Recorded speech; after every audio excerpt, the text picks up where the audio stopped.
We're just 1 week from Christmas, so what better time to talk about Christmas games? Well, maybe there isn't actually a very good time to ever talk about them because Christmas games are so few and far between. And that's exactly what this episode, with Stace Harmon and myself, John Robertson, is all about, that very lack of Christmas games. So why are they so rare? Why is there seemingly so little interest in making them? And how could they be made worthwhile? Don't forget to follow us on social media. We're at Indie by Design across all platforms. And do check out doublefinebook.com to secure your copy of 20 Double Fine Years, which is our beautiful, officially licensed book on all things Double Fine. From Psychonauts 1 and 2, Tim Schafer, Brutal Legend, Broken Age, Costume Quest, and everything in between.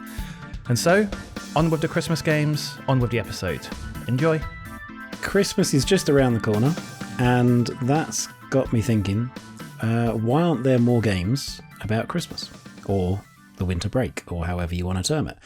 There's plenty of games that have, not plenty, there's some games that have Christmas in it, or that are set over the winter period. There's some games that do Christmas updates, but there's not really many games at all that are actually about Christmas or feature Christmas in a prominent way. Why is that? Yeah, it's a good question. I don't really know the answer. I'm guessing, because I mean, by comparison, there are a lot of Christmas films. And Christmas films are still coming out every year. I mean, now typically on like Netflix and platforms like that rather than at the cinema, but they do happen.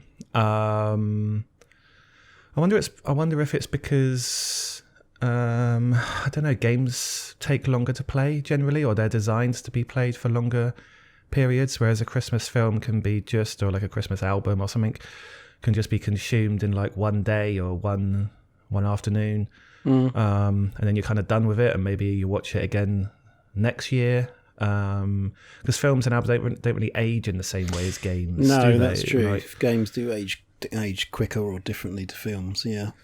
They also take longer to make, typically. I guess you can probably knock one of those Christmas films out in, I don't know, a couple of months, right? Like, it's not going to be filming in a couple of months, probably.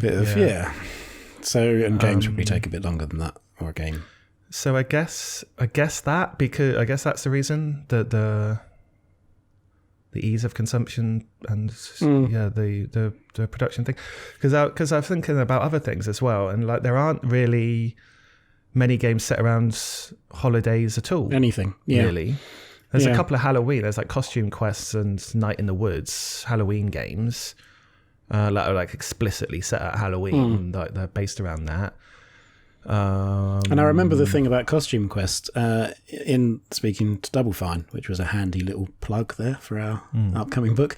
And they talked about how it was something of a disaster that Costume Quest 2 missed Halloween on PlayStation, at least. I think it came out on Xbox and PC around Halloween, but the PlayStation version didn't come out until like the following April. And they knew that there was like internal discussions about the revenue's just going to be, a fraction of what it would be because it needs to hit that Halloween window. So, even the games that do it, if you get it slightly wrong or there's some sort of hold-ups or, publishing issues, then all that work may be, well, not for nothing, but certainly it gets undermined somewhat because people just don't want to, well, the perception is people don't want to play Halloween games or holiday-themed games outside of the time when it is that holiday, I guess. Yeah. But that's not, I mean, you played Friday the 13th to death, and that, no pun actually intended that time. And you didn't just play it on Friday the 13th, I'm assuming. No, it's not. Well, I don't know what the theme. Not quite the same.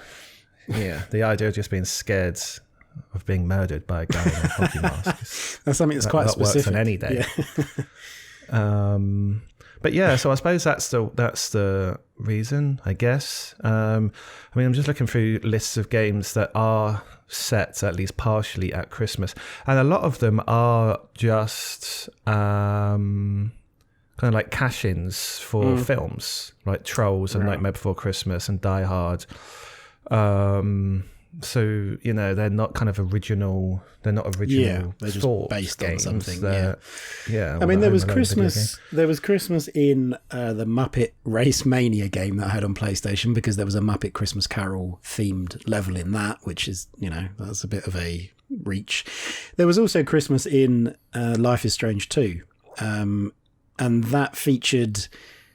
That wasn't like by accident. It wasn't just by coincidence that it was set at that time of year. I mean, there was an element because it was also set around the 2016 US election. So there was an element that it was probably always going to encompass Christmas because of the time period that those games are made over. But Christmas did feature in that as a framing device. So, and it had some emotional weight because of it. And it seems that there's Christmas is ripe for that, right? Like just that whole notion of getting family and friends together. Perhaps it's people that you love, perhaps it's people that you're not crazy about, but there's an obligation to see. Like there's stuff narratively. I think there's a certain amount of meat on those bones to get into. Well, yeah, and just like films of like, I know, you can promote the film of like selflessness, even though a lot of people we can all pretend selfishness of getting presents is the thing, but the idea of giving presents and doing nice things for people and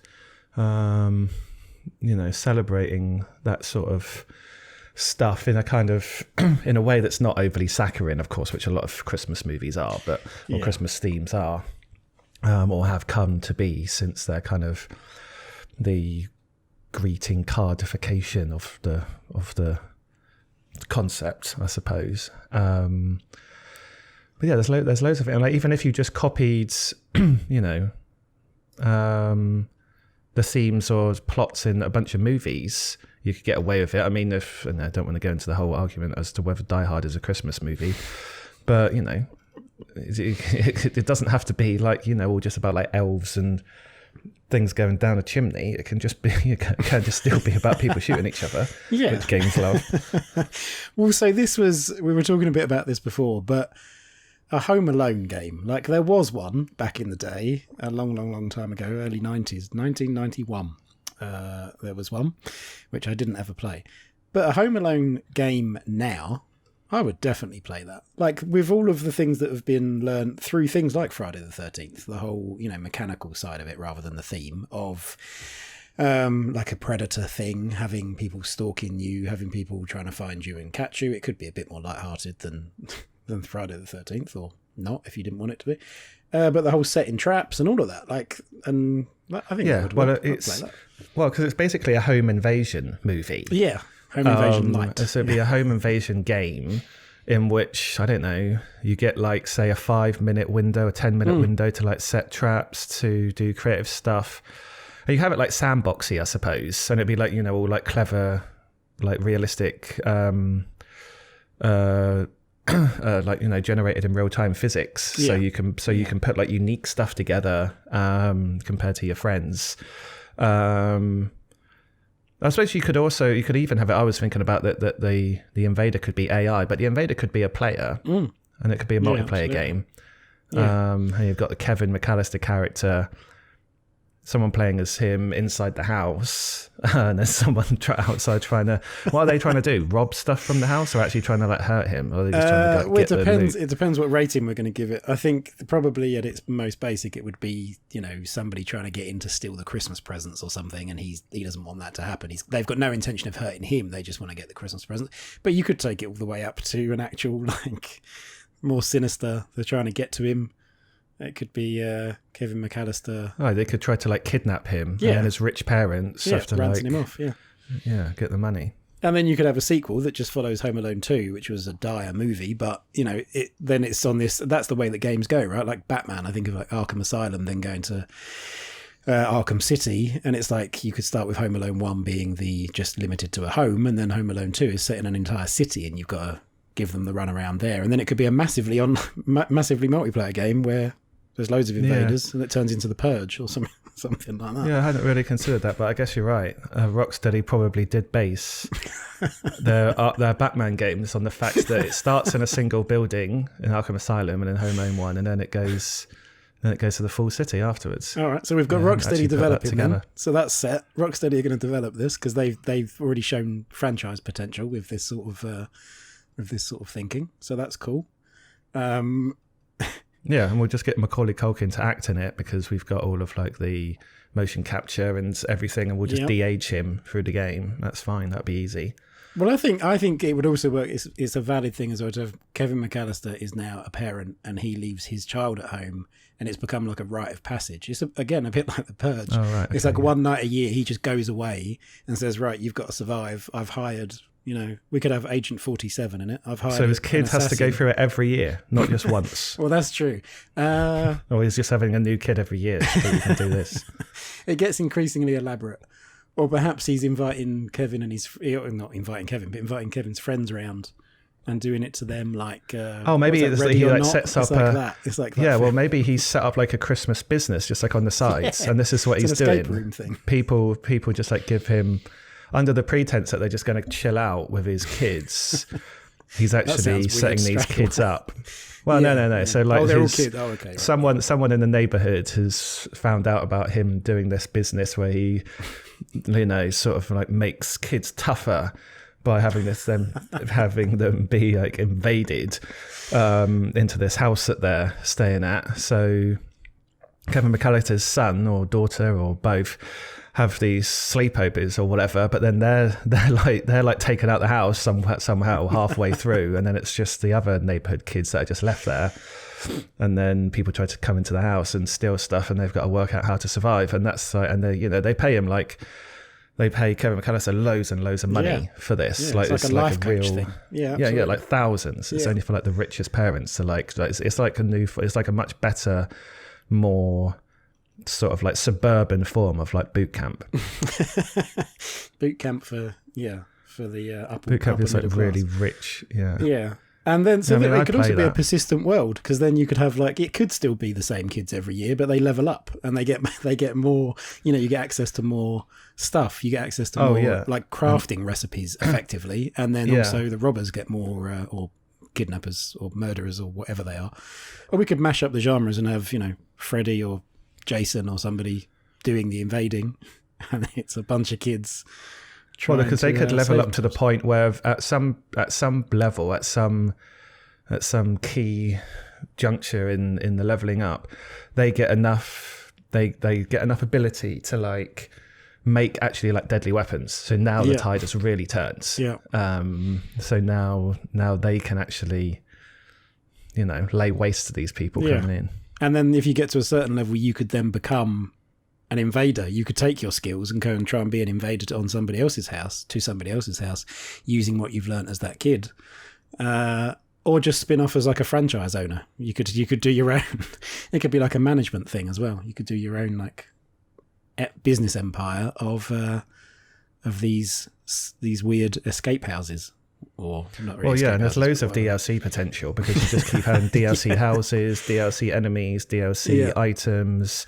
Yeah, the garden DLC, shed pack whatever. Or something like that. You get access to the garden or shed. Like the Deadly Pets pack, and there's that massive dog there that you can like let out and put like steak on the floor or something, and like make sure he's in the right place at the right time. Yeah. So this isn't an episode about why aren't there more Christmas games. It's why isn't there a Home Alone game in which you learn how to become a deadly. Ultimately, a deadly weapon. I mean, that's Home Alone is often touted as one of the quintessential Christmas films, right? So it makes sense to turn that into a video game. It has already been a video game once upon a time. I don't know how successful it was or how good it was, but I think with Rocksteady, apparently Rocksteady are currently making a Suicide Squad game. I think they should stop doing that and make a Home Alone game. Yeah, scrap that now. Get it out. This game out for next week. The Suicide Squad game could become DLC for this home, where the Suicide Squad invade the home, and you have to, ramps it up massively. All of a sudden, there's a whole bunch of extra players involved. Cool. Yeah, right. DC with Home Alone. Whoever owns Home Alone, Warner or someone. I don't know who owns it. Well, cool. All right. Well, that's that good. Disney. That's that done. We should probably pitch that to somebody. Or perhaps we currently are. That's what we're doing right now. Aside from Home Alone, though, and aside from... So, yes, Life is Strange 2 had some Christmas stuff in it that was used in a meaningful way. This War of Mine had... I mean, it was set over winter. I believe there is specific reference to Christmas. And one of the DLCs, I think the Little Ones, it was called, DLC, added kids to it, which added another dimension. I mean, even just the events of this year, you could turn into a Christmas game, right? Like with having to go Christmas shopping, not being able to go out the house and having to go Christmas shopping or ordering stuff online and having to play roulette with your parcel delivery. And so, yeah, Lucas Pope. I think Lucas Pope could do a game like that. Well, yeah, a game where you go shopping, you got to brave the crowds, you've left it too late for Amazon to deliver it or whatever. Now you've got to go out on the 23rd or on Christmas Eve and you've got to get the presents. But, you know, taking all necessary precautions. There's a virus going around, so you've got to weigh up the risk and the rewards. And we'll just make it we won't make it too morbid. We'll just make it flu or something, right? Like it's just a common strain of flu. It's just the usual Christmas bugs going around. There could be an NSFW version, which is perhaps not just a bit more intense. Flu, yeah. But yeah, Lucas Pope, I think of Papers, Please fame, making a game like that, I think would work really well. I think you'd have... Yeah, I mean, even just like the general concept of just like, you know, like the Santa concept of like, okay, now it's a race against time. How do you get all these presents to all these locations in X amount of time? And then, you know, there's obviously a huge diversity of presents and the different time zones around the world. And, you know, you've got all of like your classic game centric elements of like a place, a character, a tension, like a fail state, a success state. It's all kind of just ready built in there for that just to be sort of transplanted. Efficiency versus happiness. Delivering the presents is one thing, but you have to do it with a high accuracy rate, and if you miss kids, then their belief in Santa goes down. And I'm basically thinking Arthur Christmas, the game. I think that would also work. Well, yeah, and you'd have like a good and a naughty list, and it's like, oh, okay, no, you've accidentally delivered it to the naughty kids, and now the naughty kids just become naughtier because they think, oh, actually, there's no comeuppance for being on the bad list. So and they grow up to be home invaders in the Home Alone game. Exactly. We're making this huge persistent world here. Well, this is the prequel to the Home Alone movie. There is actually a Santa, and he made everyone bad. Well, not everyone, but he made some people so bad that they become home invaders. And then the dad decides that the best thing to do is monetize that. That sounds about right. Yeah, I'd play that.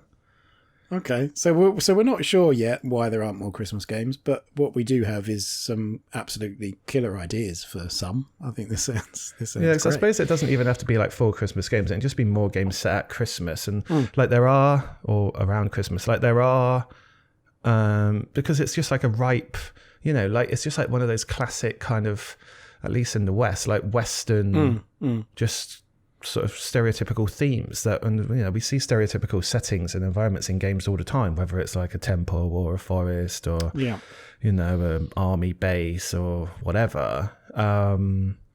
It's just one of those recognizable, and it's got the benefit of being one of those recognizable environments, themes, settings, list of messages that you don't have to spend any time explaining to the player like what's going on. Like you just say it's Christmas and here's this signifier, here's a guy in a red suit, here's a present, here's a Christmas tree or whatever, and then everyone knows like where they're at, what to expect. And it's hugely understandable for a start, as you say, particularly more so, you know, in the West.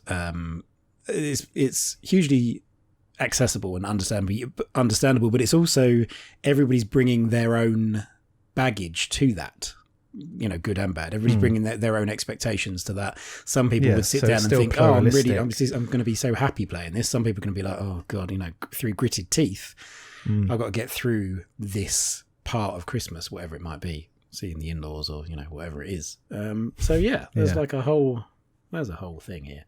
Yeah, so it's still pluralistic in that way, where even though it's a known quantity, that doesn't mean it's a known, that doesn't mean it's a uniform outcome. Set of reactions to that. Yeah. It'd be fun to have like a character creation thing with the in-laws, and it's like everyone in the whole game that you create all your characters, like it's like The Sims or something. You create all the characters, and everyone's like, you know, really beautiful and really like just sort of like this really like idealistic version of people you know in real life, apart from the in-laws who are just like just absolutely like, taken a turn for something's happened to them. Roald Dahl's The Twits or something like that. Yeah, exactly. Yeah, I think that could work, and I think because also the narratively, yeah, it does have all of these different avenues to explore. And I wonder if it would be like that thing of like if it were to be you're managing your own perfect Christmas. So it is like a Sims thing. You're trying to like you have carte blanche over how you set this thing up and how perfect you make it. I wonder if it would be like that thing of like defining existence through suffering of, well, we can't make it too perfect because that wouldn't be Christmas. Like it's not, there has to be some stuff has to and it go becomes wrong. a bit saccharine and just like kind of, I don't know, your mind just switches off if it's just too perfect all the time because there's no threat, is there? There's no like, there's no tension. Like if you know you can't, nothing's going to be bad, then it's kind of like, well.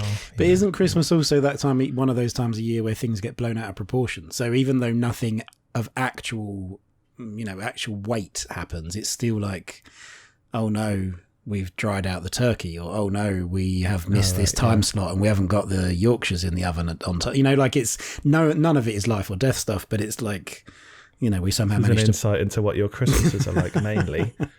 Dry turkey and got kids, Yorkshire pudding. Got kids now. It used to be so easy. It's like, when do you want to eat? I don't know, whenever. But now it's like everything has a more of a heavy imperative. So yeah, it's like military grade timetable. Yeah. Okay, so we've got some ideas for Christmas games. We've got some. I mean, I suppose it's also fair to say that there are one idea for a Christmas game. It's the idea though. No, we've got more than that. We've got the Home Alone thing. We've also got the this Christmas management thing, or going out, braving the. Unless you want to fold Home all this Alone, into the one game, and this is why there's no Christmas games, because one of the ideas that people come up with is Christmas management, the game. Like it's not. Well, I challenge you to explain to me why that's going to be any less successful than Football Manager. I mean, that's basically the same thing, isn't it? Yeah, but football's like, it's got people actually like more people celebrate Christmas than year. Celebrate football. I'm pretty sure of that. Oh, I don't know about that actually. That's a whole new podcast. We'll have to statistical analysis. Football versus Christmas. Football versus Christmas. There you go. That's one. Well, football versus Christmas is kind of a one because there is a lot of football over Christmas, and not everyone is going to want to watch it. So it's like ownership of the TV. Yeah. Yeah, TV is a key element of Christmas as well. Everyone just glued to the TV, so there you go, that fits. Yeah, it's that perennial decision of do we buy the Radio Times this year? Yeah, I mean there's a lot of high stakes decisions to be made at Christmas. When do we get our Christmas shopping? Have we missed our slot? Yeah, like when are you allowed to open presents? Can you just open them like as soon as you get up, or does everyone have to be there? Do you have to wait until after eating? Oh, well, that's what you do. Yeah, so okay, so a Christmas management game, you may laugh or think it's boring, which is the opposite of laughing, but a Christmas management game that you play online with people, and you're all living in the same house, and you're all trying to make a perfect Christmas, but everybody immediately, it's a bit like when you play pool with somebody at the pub, like everybody immediately has a different idea as to what this thing should be and how it works, despite the fact that so many of us engage with it on a regular basis. And it's like, well, I know what Christmas is. Of course you have dinner at midday, and somebody else would be far more, what are you talking about? You have dinner at 7:00 at night. So you have to play nice and try and come up with, well, some version of Christmas, and everybody could walk away having learned a little something, Like so what is it? Shared. It's a game in which you all have to agree a time. I feel that you are deliberately boiling this down to the nuts and bolts. If you do that with Christmas, then it's all over, because, what is Christmas really? That's a different conversation. It's a game where you go on, it's a bit like, I don't know, like Among Us or something. Like you go online, you just sign up to play a game, and maybe you get allocated a Christmas Day scenario, and there's 4 or 5 people in this online session, and you all have to, against the clock, solve this, whatever scenario it might be. It might be getting dinner on the table. It might be arranging, I see. Siblings are coming round and we need to time dinner so that they're... It's like Overcooked. It's like Overcooked, yeah. Absolutely. Yeah, it could be like Overcooked. But everybody brings their own interpretation of what it should be, what you do have for Christmas, what, Some people, for example, are dead against the idea of having Yorkshire puddings with chicken or turkey. Like it's that. So you got to deal with all of these high stakes decisions. Yeah, well, I play an Overcooked Christmas themed game, which does exist. So maybe I'll just play that one instead. Well, good idea, though. Yeah, I'll save that one for next Christmas. Yeah. All right. So we've got a few on our slate, I think, to pitch to some people. Yeah, all of which prove that there should be more Christmas games. beyond doubt, there should be more Christmas games. Game of the year, right there. Well, okay, so yeah, perhaps they might take some more thinking. Although I would be interested to hear what. I'm sure there's enterprising folks out there that could come up with stuff. There's like a Christmas board game, right? I think there's a couple of different Christmas board games. Again, one of them is played in Arthur Christmas, so it must be true. So Christmas video games is the next thing. A Christmas video game of a Christmas board game. I think that's that could work. Yeah, I think board games have got that thing like movies. You can kind of play them. They like people are still playing Monopoly or Diplomacy or whatever. Those games have been out for decades. Or older board games been out hundreds of years, thousands maybe. I think just going back to like the start, like I think it is the age. It is how quickly video games age. I think, and the fact that they, you played them over a long period. Like if there was like a new Christmas karting game, like would you want to play that in June over like Mario Kart? Like probably not. Not unless it was just, it would have to be like the best karting game ever. Like it wouldn't, like its theme isn't enough to pull it through anything beyond Christmas. It would genuinely have to be the best karting game ever. But then if you're making the best karting game ever, would you want to almost like hold it back by making it only about Christmas? I think maybe that's the issue with it really. Christmas is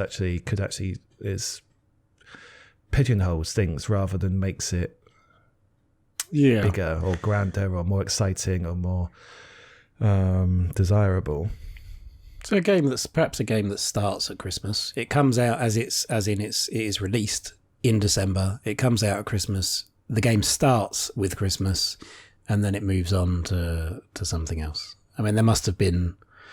Yeah, well, Bayonetta 2 starts at Christmas. Right. It's not a Christmas game. I wouldn't call it a Christmas game. There's cutscenes and stuff at the start, and it's Christmas, and there's little jokes being made, and there's like Christmas outfits that people are wearing and stuff. But it's just like kind of sets the scene. Well, it doesn't really set the scene even. It's just I think it's just an excuse to have like Christmas joke in there. I think that was released around Christmas. I know Bayonetta 1 definitely was released around Christmas. Just looking now, it's released at the end of October, so kind of moving on to Christmas. So there's plenty of games that have got Christmas in them, but actual Christmas games very, very few and far between. Okay, so we won't be playing any Christmas themed games this year. More likely, I mean, I'll probably still be playing Hades. I'll be playing some Cyberpunk. Neither of which are particularly Christmassy, as far as I am aware so far. Cyberpunk's got a lot of nice lights in it. Yeah, kind of Christmassy. Yeah. I think I'm probably going to play Dark Souls Remastered on the Switch. Now seeing that I loved Demon Souls, I'm just going to go through the rest of them now. So I've got them all. I got Dark Souls 1, 2, 3. So over the next year, I want to get through all of those before whenever Elden Ring comes out. It's From Software's next game. It'd be nice if I've been through all of them. So that's my. And Bloodborne, are you planning on redoing Bloodborne as well? Maybe. I mean, that's the one I've already played most recently. That's the one I've gotten through already. So maybe I just want to have to completed all of them at least once. Really, I can see a Christmas theme. Dark Souls not very Christmassy. There's like death and rebirth, but it's a stretch. Bloodborne, of those ones, I think Bloodborne is the one that is most easily Christmas themed. As in, if you were to just do a Christmas DLC pack or something, you could make Bloodborne. Yeah, there's like a town in it. Yeah, exactly. There's a town in it. It's sort of a somewhat sort of Victorian style town. Put a bit of Christmas there. Perhaps Scrooge or the Muppets from Muppets Christmas Carol. Yeah, that works perfectly. It's right in keeping with Bloodborne. Yeah. Okay. Well, we aren't entirely sure why there aren't more games set at Christmas. We've got some ideas, but equally we've also got some ideas for some absolutely cracking Christmas games. Ba-dum-bum. So let us know if you guys can think of any particularly awesome Christmas themed game ideas, and we will start lobbying. So far we've got Lucas Pope and Rocksteady as potential developers. So we'll get on it. Okay guys, that was Christmas games. What do you think? Do you want more Christmas games? Do you not really care about Christmas games? If you do care about Christmas games, what form do you think they might take? You can let us know on Twitter, Facebook, Instagram, whichever platform you prefer. We're at Indie by Design on all of them. We'll be back with more before the new year, but if we don't talk to you beforehand, then here's wishing you a very happy Christmas and a happy new year. Stay safe and all the best.